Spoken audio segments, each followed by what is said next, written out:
Cierra los ojos por un momento. Solo un instante. Imagina que alguien llega a tu puerta esta noche. No con un documento oficial, no con una insignia del gobierno, no con el peso de ninguna ley escrita sobre papel sellado, sino simplemente con su presencia, con su voz, con el aura de siglos condensada en la curva de sus palabras. Y ese alguien te dice lo que debes hacer con tu dinero, con tu matrimonio, con tu voto, con tu vida. Y tú obedeces, no porque tengas miedo, no porque estés bajo amenaza, sino porque en el fondo de tu ser, en ese lugar donde la razón cede el paso a algo más antiguo, más visceral, más verdadero que cualquier artículo constitucional, sabes que esa voz tiene más autoridad que cualquier texto redactado por hombres en una sala climatizada. Ahora abre los ojos, porque lo que acabas de imaginar no es una distopía, no es ciencia ficción, no es un experimento mental filosófico.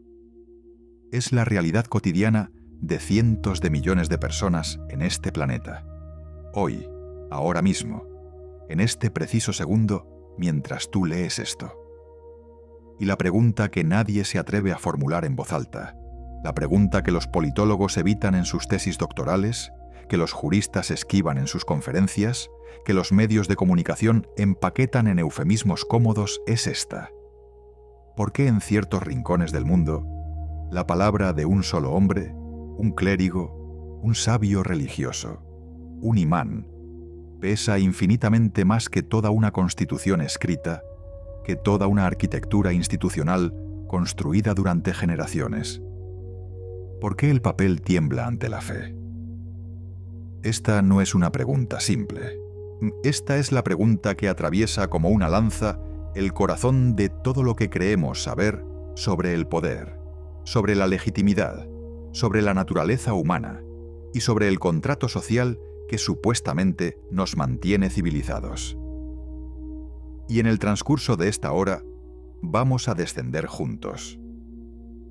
No de manera superficial, no con la comodidad aséptica del análisis académico. Vamos a bajar hasta el núcleo mismo de esta realidad, hasta donde la política se convierte en teología, hasta donde la ley se convierte en profecía, hasta donde el Estado se convierte en algo que ningún manual de ciencias políticas del mundo occidental sabe cómo nombrar correctamente. Y cuando lleguemos al fondo, cuando hayamos visto lo que hay en la oscuridad de esa verdad, te garantizo que nunca volverás a mirar un texto constitucional de la misma manera. Nunca volverás a asumir que la ley escrita es la forma más poderosa de organizar a los seres humanos. Y, más perturbador aún, comenzarás a preguntarte si aquello que llamamos democracia liberal es realmente el destino inevitable de la humanidad, o simplemente una más, entre las muchas formas que el poder ha adoptado a lo largo de la historia. Empecemos por donde siempre empieza todo, por el principio que no es un principio. Existe un error fundamental en la manera en que Occidente comprende el poder religioso en el Islam. Y ese error no es inocente, es estructural. Está cosido en la tela misma de cómo el pensamiento ilustrado concibe la relación entre lo sagrado y lo político. El error es este. Occidente asume que el poder religioso y el poder político son, en esencia, competidores. Dos fuerzas que se disputan el mismo territorio. En el Estado secular ganó esa batalla en Europa a través de siglos de guerras, de reformas, de revoluciones, de sangre derramada en campos que hoy son museos turísticos. Y desde esa victoria, Occidente universalizó su experiencia. Proyectó su propio trauma histórico sobre el resto del planeta y concluyó que toda sociedad que no haya separado la Iglesia del Estado es simplemente una sociedad que todavía no ha completado su viaje hacia la modernidad. Es una sociedad atrapada en el pasado, una sociedad que necesita ser liberada. Esta narrativa es no solo arrogante, es profundamente ciega. porque ignora algo que los expertos en derecho islámico, en historia del califato, en la arquitectura del pensamiento jurídico musulmán, saben perfectamente. En el Islam clásico, la tensión entre lo religioso y lo político no es una disfunción, es el sistema, no es un error en el código, es el código mismo. Para entender por qué un imán puede valer más que una constitución, necesitas entender primero qué es una constitución y para qué sirve realmente. No la definición que aprendiste en la escuela, la definición real, la que late debajo de la superficie de los textos jurídicos. Una constitución es, en su esencia más desnuda, un mecanismo de legitimación del poder. Es la respuesta a una pregunta terriblemente antigua. ¿Por qué debo obedecerte? ¿Por qué tiene alguien el derecho de decirme lo que debo hacer, de tomar mi dinero en forma de impuestos, de enviar a mis hijos a la guerra, de encarcelarme si me rebelo? Las constituciones modernas responden a esa pregunta de una manera muy específica. Dicen, debes obedecerme porque el pueblo soberano, a través de un proceso de deliberación y consenso, ha establecido estas reglas. La fuente del poder es la voluntad colectiva de los ciudadanos. Es el contrato social de Rousseau hecho papel, hecho artículos, hecho instituciones. Es una respuesta brillante. Es una respuesta que ha producido algunas de las sociedades más prósperas, más libres, más creativas en la historia de la humanidad. Pero es solo una respuesta. No es la respuesta definitiva. No es la única respuesta posible. Y aquí es donde el mundo islámico, en muchas de sus manifestaciones históricas y contemporáneas, ofrece una respuesta radicalmente diferente.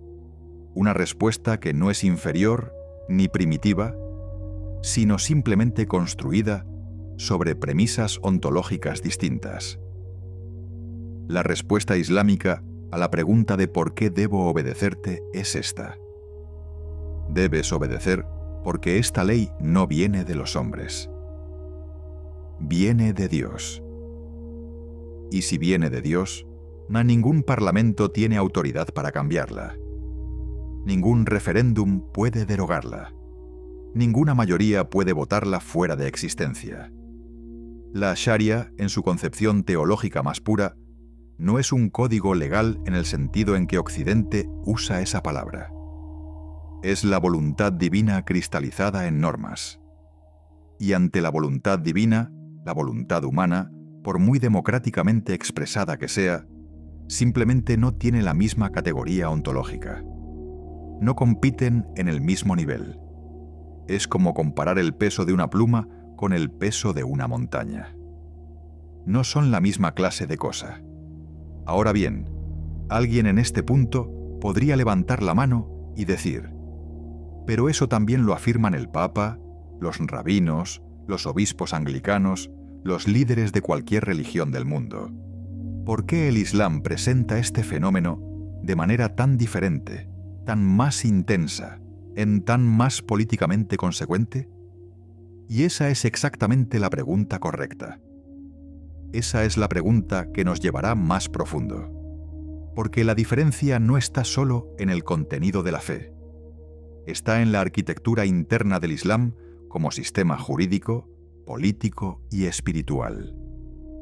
El Islam, desde sus primeras décadas de existencia, no estableció una separación entre la comunidad de creyentes y el Estado político. El profeta Mahoma no fue solo un guía espiritual.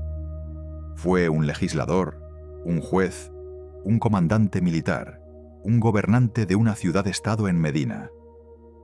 El Islam nació ya siendo política. Nació ya siendo gobierno.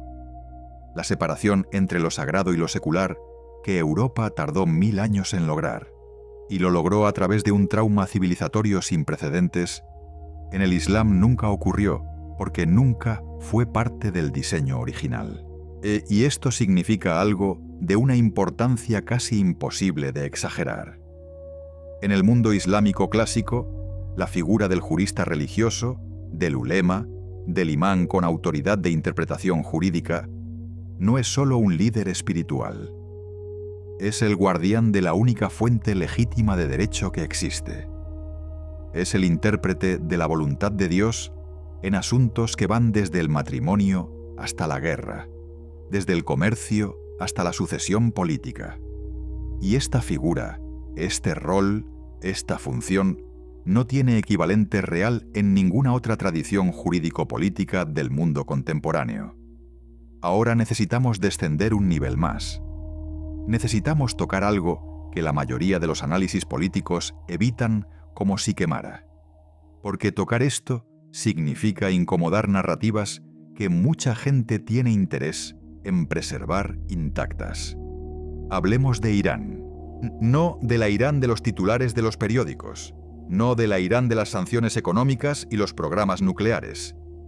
Hablemos de la arquitectura del poder en Irán, porque la República Islámica de Irán es el experimento más radical, más conscientemente diseñado, más filosóficamente articulado de lo que significa construir un Estado donde la autoridad religiosa no compite con la Constitución, sino que la fundamenta, la gobierna, la trasciende. El concepto que hace posible todo esto se llama Velayat-e Faqih, la tutela del jurisconsulto. Y fue el ayatolá Jomeini quien lo tomó de una tradición jurídica minoritaria dentro del chiismo y lo convirtió en la piedra angular de un Estado-nación moderno, en uno de los actos de ingeniería política más extraordinarios y más perturbadores del siglo XX. La idea es, en su esencia, sencilla, tan sencilla que su profundidad te golpea como un puño en el estómago una vez que la comprendes realmente.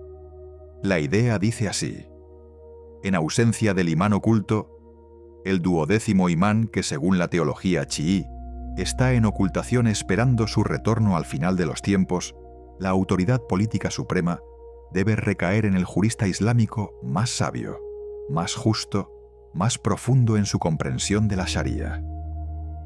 No en el presidente, no en el parlamento, no en la constitución escrita, sino en el líder supremo, el Rahbar, que actúa como regente del imán oculto hasta su retorno.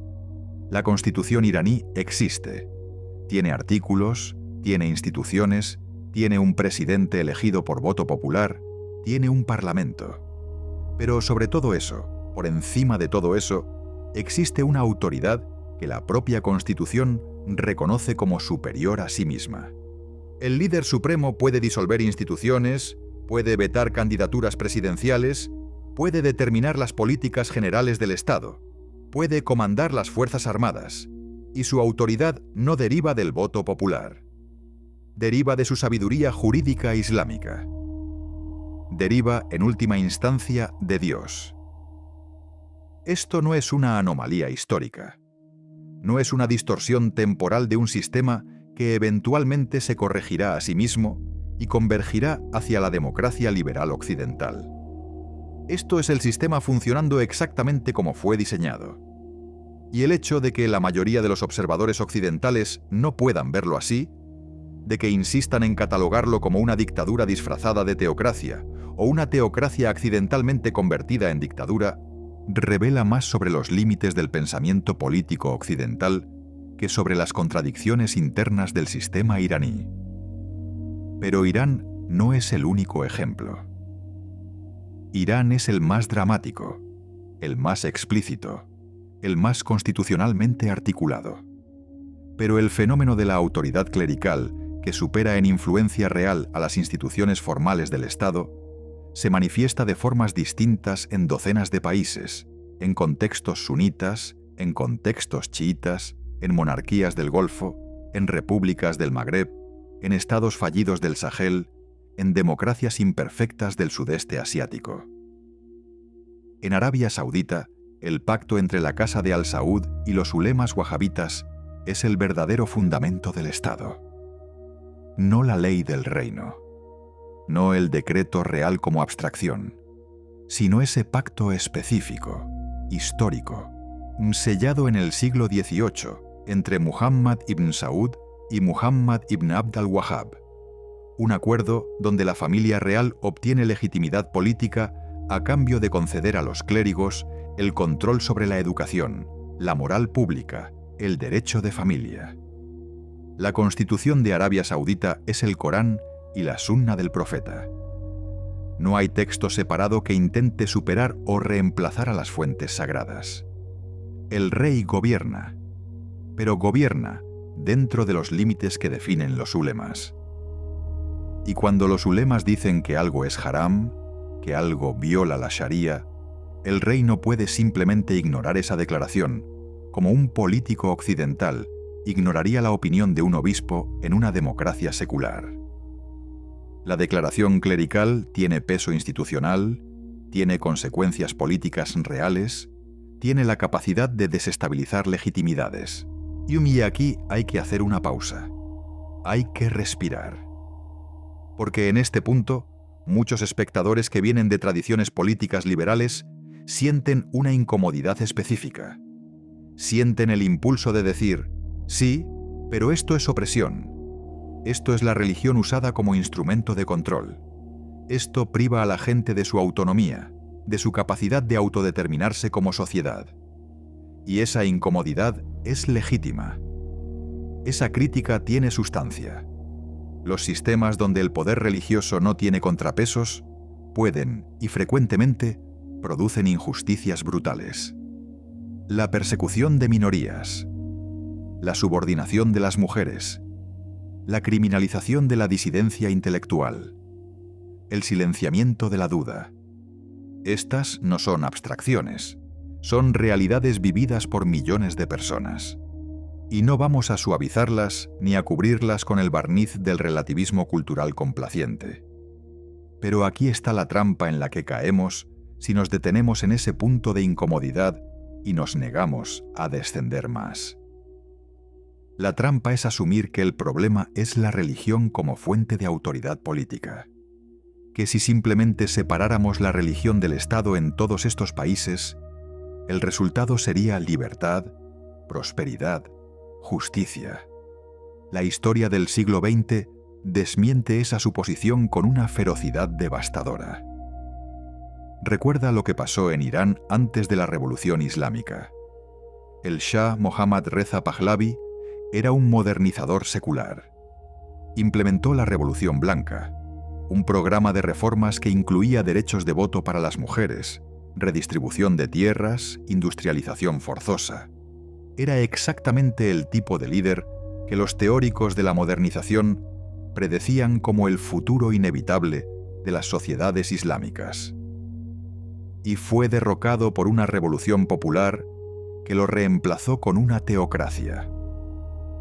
No porque el pueblo iraní fuera ignorante, no porque hubiera sido manipulado por clérigos astutos que actuaban contra sus intereses, sino porque el proyecto modernizador del Shah había roto el pacto con las fuentes más profundas de legitimidad de esa sociedad. Porque había intentado construir un Estado moderno sobre fundamentos que la mayoría de los iraníes no reconocían como propios. Porque la Constitución y las instituciones del Shah tenían el problema mortal de todos los sistemas de poder. No respondían de manera satisfactoria a la pregunta de ¿por qué debo obedecerte? Y cuando un sistema de poder no puede responder esa pregunta de manera convincente, cuando sus fundamentos de legitimidad son percibidos como artificiales, impuestos, extranjeros, tarde o temprano colapsa. No importa cuán moderna sea su constitución, no importa cuántos tanques tenga, la legitimidad es el combustible del poder. Y sin ella, el poder más armado del mundo eventualmente se queda sin gasolina. Esto nos lleva a una de las realidades más incómodas de toda esta historia. Una realidad que desafía simultáneamente las certezas del pensamiento islámico más conservador y las certezas del pensamiento liberal más progresista. La realidad es esta. La pregunta de cuál es la fuente correcta de legitimidad política no tiene una respuesta universal, objetiva, válida para todos los tiempos y todos los lugares. Duma, los padres fundadores de los Estados Unidos, creían que la razón humana y los derechos naturales eran la base suficiente y universal de la autoridad política. Los teólogos políticos islámicos clásicos creían que solo la voluntad divina podía proporcionar esa base. Los marxistas creyeron que la historia y la lucha de clases revelaban la estructura verdadera del poder legítimo. Y todos estos proyectos, todos sin excepción, han producido tanto liberación como opresión, tanto florecimiento como horror, tanto momentos de belleza civilizatoria como capítulos de una oscuridad que nos cuesta mirar directamente. Ahora necesitamos hablar de algo que los análisis políticos convencionales casi nunca tocan. Necesitamos hablar de la psicología de la obediencia. ¿Por qué la gente obedece a un imán más que a una constitución? No desde afuera, desde adentro, desde la experiencia subjetiva de las personas que viven dentro de estos sistemas. Porque si no entendemos eso, si solo miramos las estructuras jurídicas y los mecanismos institucionales, estamos viendo el esqueleto, pero ignorando el cuerpo vivo, pulsante, irreducible que le da forma. La respuesta tiene capas. La primera capa es la más obvia: la comunidad. El ser humano es un animal social de una profundidad que la psicología evolutiva apenas está comenzando a comprender en toda su extensión. No somos individuos racionales que calculamos intereses y elegimos instituciones óptimas como si fuéramos computadoras de carne y hueso. Somos criaturas que necesitan pertenecer, que necesitan que su pertenencia tenga sentido, que necesitan que ese sentido esté anclado en algo que trascienda la contingencia histórica de cualquier gobierno particular. La religión, y específicamente el Islam en las sociedades donde el imán tiene esta autoridad, proporciona exactamente eso. No solo una comunidad cósmica, una comunidad que incluye a los vivos, a los muertos y a los que aún no han nacido.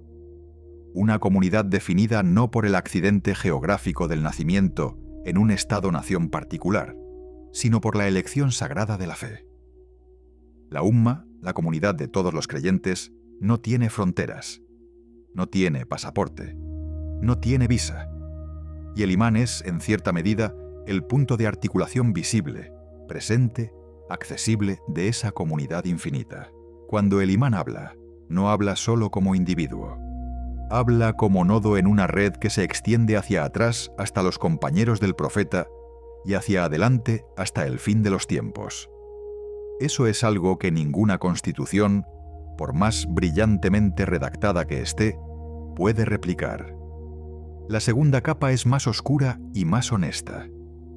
Tiene que ver con lo que los psicólogos llaman la carga cognitiva de la libertad.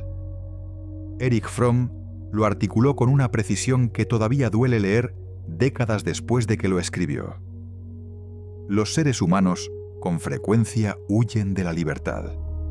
No porque sean cobardes o estúpidos, sino porque la libertad genuina viene acompañada de un peso que puede ser insoportable. La libertad significa responsabilidad. La libertad significa que si tu vida sale mal, no hay un destino cósmico al que culpar. No hay una voluntad divina que haya querido esto para ti. Eres tú, tus elecciones, a tu agencia. En un sistema donde la autoridad del imán y la sharía estructuran la vida de manera comprensiva, desde lo que comes hasta cómo te divorcias, hasta cómo heredas, hay una claridad, una certeza, un alivio de la angustia existencial que no debe ser subestimado ni despreciado. No es solo alienación, no es solo falsa conciencia. Es una respuesta humana, profundamente humana, a la incomodidad de vivir en un universo que en su superficie parece caótico, injusto y desprovisto de significado inherente. La tercera capa es la más políticamente inconveniente de todas. Tiene que ver con la experiencia histórica concreta de muchas de estas sociedades con la alternativa, con lo que ocurrió cuando se intentó implementar sistemas políticos seculares modernos. En Argelia, el intento de construir un socialismo árabe secular después de la independencia, terminó en una dictadura del partido único y eventualmente en una guerra civil de una brutalidad que dejó entre 100.000 y 200.000 personas muertas en los años 90. En Siria, el baacismo secular de Assad padre y Assad hijo produjo uno de los regímenes más brutales del siglo XX y XXI, culminando en una guerra que destruyó una civilización milenaria. En Irak, la modernización forzada de Saddam Hussein produjo genocidios, guerras de agresión y finalmente la desintegración del tejido social del país. Para la gente que vivió esas experiencias, para sus hijos que crecieron en esos escombros, la pregunta de si prefieren la autoridad de un clérigo islámico o la autoridad de un Estado secular moderno no es una pregunta abstracta filosófica. Es una pregunta manchada de sangre, cargada de memoria, pesada de trauma generacional. Y su respuesta, cuando eligen lo que Occidente llama el gobierno de los clérigos, no es necesariamente irracional. Puede ser, en el contexto de su experiencia histórica específica, la respuesta más racional disponible. Aquí necesitamos hacer algo que los documentales convencionales nunca hacen. Necesitamos mirar directamente la tensión interna dentro del pensamiento islámico sobre esta cuestión. Porque si hay algo más complejo que la relación entre el Islam y el poder político, es el debate dentro del Islam sobre la relación entre el Islam y el poder político. Existe una tradición rica, profunda, filosóficamente sofisticada dentro del pensamiento islámico que se resiste vigorosamente a la idea de que los clérigos deben gobernar directamente. Esta tradición tiene sus raíces en el pensamiento de teólogos medievales que argumentaban que la autoridad religiosa y la autoridad política, aunque relacionadas, deben ejercerse de maneras distintas.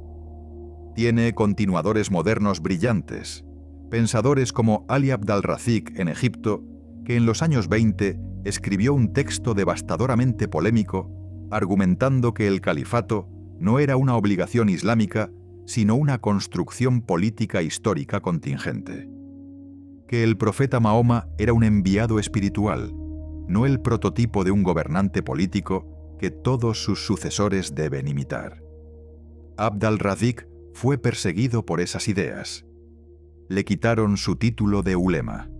Fue excluido de la institución religiosa. Pero su pensamiento sobrevivió. Y tiene descendientes intelectuales en cada generación de pensadores musulmanes que se preguntan si la unidad entre religión y política que el Islam clásico asume como natural es realmente esencial a la fe, o si es una lectura específica, una entre muchas posibles, que ha sido privilegiada por razones que tienen más que ver con el poder que con la teología. Existe también la experiencia de Turquía. El experimento de Atatürk, la separación radical y coercitiva entre el Islam y el Estado, produjo durante décadas una sociedad donde la identidad islámica de la mayoría de la población era reprimida, no integrada, donde las mujeres con velo no podían entrar a universidades, donde los funcionarios del Estado eran vigilados por un ejército que se autoproclamaba guardián del secularismo. Y ese experimento eventualmente generó su propia reacción. El ascenso de Erdogan y el AKP, un partido que combina la democracia electoral con la reimaginación de Turquía como potencia con identidad islámica. No es una teocracia, pero tampoco es el Estado laico puro que Atatürk soñó. Es algo más ambiguo, más contradictorio, más interesante que cualquiera de los dos modelos que compiten en el imaginario político convencional. Y esa ambigüedad es, en sí misma, una respuesta a la pregunta que estamos explorando. Una respuesta que dice: este problema no tiene solución limpia. Este problema no se resuelve con una fórmula institucional perfecta. Este problema es, en el fondo, el problema de cómo los seres humanos encontramos fuentes de significado que sean lo suficientemente profundas como para justificar la obediencia, y lo suficientemente flexibles como para adaptarse al cambio, y lo suficientemente robustas como para sobrevivir las crisis que inevitablemente sacuden a todas las sociedades. Necesitamos ahora descender al nivel más oscuro de este análisis. El nivel que nadie quiere visitar porque requiere honestidad sobre cosas que preferimos no ver. Necesitamos hablar de cómo el poder clerical puede ser y ha sido instrumentalizado. Cómo la autoridad religiosa puede convertirse en el vehículo más efectivo de control que ha inventado jamás la historia humana. Porque hay una diferencia crucial entre un imán cuya autoridad deriva realmente de su sabiduría, de su imparcialidad, de su capacidad de interpretar la voluntad divina de manera que sirva a la comunidad, y un imán cuya autoridad religiosa es la máscara que usa el poder político para perpetuarse sin los costos de legitimidad que implica el gobierno secular abierto. Esta distinción en la práctica política real es terriblemente difícil de hacer desde afuera, y con frecuencia también desde adentro. Los guardianes de la revolución iraní son, formalmente, los defensores de la República Islámica. Son los guardianes armados del Velayat-e-Faqih. Pero son también una corporación económica que controla estimaciones que van de 1/3 a la mitad de la economía iraní. Son constructores de viviendas, importadores de automóviles, operadores de telecomunicaciones, dueños de aerolíneas.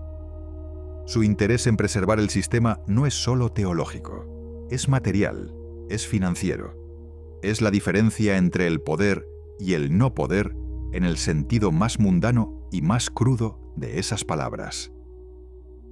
Y el líder supremo, el Rahbar, cuya autoridad descansa teológicamente en su sabiduría jurídica, preside un sistema donde esa sabiduría jurídica y los intereses materiales de una clase guerrero-clerical se han entrelazado de maneras que los propios fundadores de la República Islámica difícilmente habrían podido prever.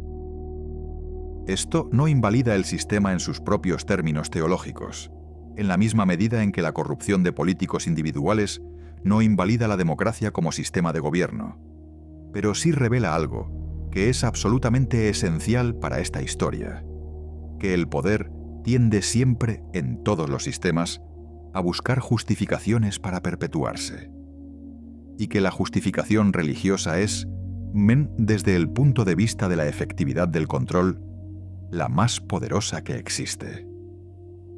Porque ante una justificación política, puedo oponer otra justificación política. Puedo argumentar que mis propuestas son mejores para el interés general. Puedo formar un partido de oposición.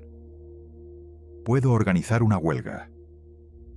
Pero ante la afirmación de que esta ley viene de Dios, que este gobernante actúa como regente de la voluntad divina, mis opciones se reducen dramáticamente. Si acepto las premisas teológicas del sistema, la disidencia se convierte no solo en traición política, sino en herejía, en pecado, en acto de rebelión contra el orden cósmico. Si rechazo esas premisas, me excluyo de la comunidad que define quién soy, de dónde vengo, a qué pertenezco. El costo de la disidencia en un sistema de autoridad religiosa no es solo político, es existencial. Y aquí es donde debemos hablar de las personas que pagan ese costo.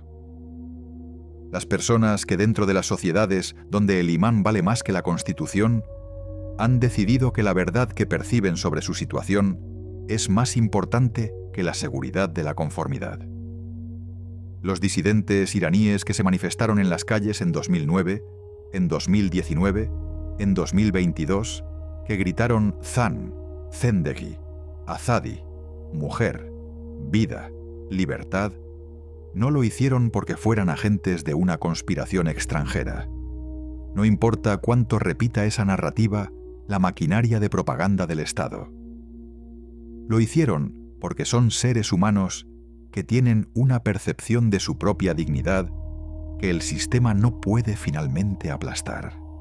Los blogueros, los periodistas, los cineastas, los artistas que en docenas de países con autoridad religiosa dominante producen trabajo que desafía, que cuestiona, que empuja contra los límites de lo que se puede decir y pensar y sentir en público. no son occidentalizados ingenuos que no entienden su propia cultura.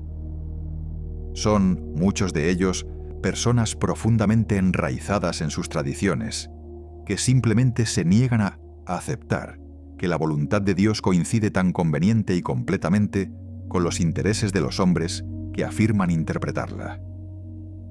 Y esto nos lleva a la pregunta que surge inevitablemente del fondo de este análisis. La pregunta que es, en cierto sentido, la pregunta real de toda esta historia. ¿Hay alguna manera de tener lo mejor de ambos mundos? ¿Es posible imaginar sistemas políticos que anclen su legitimidad en fuentes de significado profundo, que no reduzcan la política a mera tecnología de gestión de intereses materiales, o que proporcionen a sus ciudadanos esa sensación de pertenencia a algo más grande que el Estado-nación secular y sus rituales racionales, y que al mismo tiempo construyan protecciones reales contra el abuso de la autoridad religiosa, que creen espacios de disidencia legítima, que reconozcan la pluralidad inevitable de interpretaciones de lo sagrado? Esta es, en mi opinión, la pregunta política más interesante del siglo XXI. No la pregunta de si la democracia liberal derrotará al autoritarismo. No la pregunta de si el capitalismo sobrevivirá al cambio climático, sino esta pregunta más profunda y más humana sobre cómo los seres humanos construirán sistemas de convivencia que sean simultáneamente legítimos y justos, enraizados y abiertos, reverentes y autocríticos. Algunos pensadores contemporáneos del mundo islámico están trabajando en esa dirección. Pensadores como Abdullahi Ahmed an-Naim, el jurista sudanés que ha pasado décadas argumentando que la Sharia, correctamente entendida, requiere un Estado secular, porque solo un Estado secular puede proporcionar las condiciones en que la obediencia a la ley islámica sea genuinamente voluntaria y, por tanto, genuinamente islámica. O como Tariq Ramadan, el pensador suizo-egipcio que durante décadas ha explorado los términos en que los musulmanes que viven en democracias occidentales pueden ser simultáneamente fieles a su tradición y ciudadanos plenos de sus sociedades. O como Nasr Hamid Abu Daid, el erudito egipcio que pagó con el exilio su insistencia en que el Corán debe ser leído históricamente, como un texto producido en un contexto específico que el lector moderno debe interpretar con las herramientas de su propio tiempo, no como un código inmutable que trasciende toda historia. Estos pensadores son marginales en muchos de sus contextos de origen. Son atacados tanto por los conservadores religiosos, que los acusan de traicionar el Islam, como por los secularistas radicales, que los acusan de no ir suficientemente lejos. Viven en ese espacio incómodo donde las grandes verdades tienden a habitar. El espacio donde las contradicciones no se resuelven fácilmente porque son genuinas, porque reflejan tensiones reales en la naturaleza humana y en la naturaleza del poder. Y su marginalidad, paradójicamente, puede ser el indicador de su importancia. Porque las ideas que amenazan a todos los sistemas establecidos simultáneamente suelen ser precisamente las ideas que señalan hacia algo nuevo, hacia una síntesis que todavía no existe, pero que puede estar tomando forma en la oscuridad donde las categorías convenientes no alcanzan. Ahora necesitamos volver al principio. Necesitamos volver a la imagen con la que empezamos esta historia. Aquella figura que llega a tu puerta. Aquella voz que tiene más autoridad que cualquier texto escrito por hombres. Pero esta vez quiero que la veas de manera diferente. No como una amenaza, no como una anomalía a corregir, no como el residuo de un pasado que la modernización eventualmente eliminará, sino como el espejo que te muestra algo sobre la naturaleza universal del poder y la legitimidad que afecta también profundamente al mundo en que tú vives. Porque esta pregunta, la pregunta de ¿por qué debo obedecerte?, no es solo una pregunta del mundo islámico. Es la pregunta que subyace a cada crisis de legitimidad que está experimentando el mundo occidental contemporáneo. Es la pregunta que late detrás del auge de los populismos de todos los colores, detrás de la desconfianza masiva en las instituciones, detrás de la proliferación de teorías conspirativas que son, en el fondo, intentos desesperados de encontrar narrativas que den sentido a un mundo que se siente ingobernable, injusto, desprovisto de significado.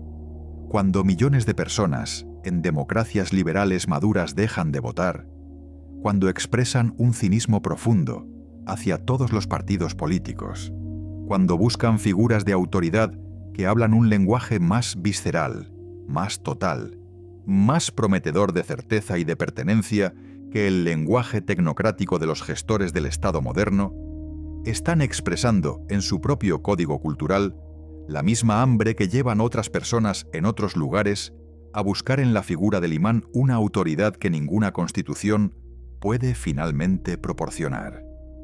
El problema de la legitimidad política no es un problema resuelto en ningún lugar. Es el problema perenne, el problema que cada generación debe enfrentar de nuevo, con las herramientas de su propio tiempo y de su propia experiencia. Y comprender por qué en algunos países un imán vale más que toda una constitución escrita no es solo un ejercicio de comprensión del otro lejano. Es un ejercicio de comprensión de algo en nosotros mismos. De esa parte de nosotros que todavía busca una autoridad que sea más que administración, más que gestión, más que la maquinaria fría de la gobernanza racional. Esa parte que busca sentido, que busca pertenencia, que busca la voz que llega en la oscuridad de la noche y dice con la certeza absoluta de lo eterno que hay un orden en este caos, que hay una razón para todo esto, que no estás solo en el universo indiferente. Eso es lo que ofrece el imán. Eso es lo que ninguna constitución puede ofrecer. Y hasta que el mundo político secular encuentre su propia manera de responder a esa hambre, de nutrir esa necesidad sin instrumentalizarla, sin convertirla en herramienta de opresión, la tensión entre la ley escrita por hombres y la ley atribuida a Dios no desaparecerá. Mutará, se transformará. Encontrará nuevas formas de expresarse. Pero permanecerá, como ha permanecido desde que los seres humanos construyeron sus primeras ciudades y se hicieron por primera vez la pregunta que sigue sin respuesta definitiva. ¿Quién tiene el derecho de decirme cómo debo vivir? Y en esa pregunta sin respuesta definitiva, en esa apertura incómoda y fértil y aterradora, reside tal vez lo más genuinamente humano de todo lo que somos. La capacidad de seguir preguntando. La imposibilidad de dejar de buscar. El hambre de un significado que siempre está más allá del horizonte de lo que hemos construido hasta ahora. Eso es lo que conecta al creyente que sigue la palabra de su imán en los callejones de Qom o de Najaf o de El Cairo, con el ciudadano desilusionado que no encuentra en las instituciones de su democracia occidental el sentido que busca. No la misma respuesta, pero la misma pregunta, la misma y eterna y terrible y hermosa pregunta.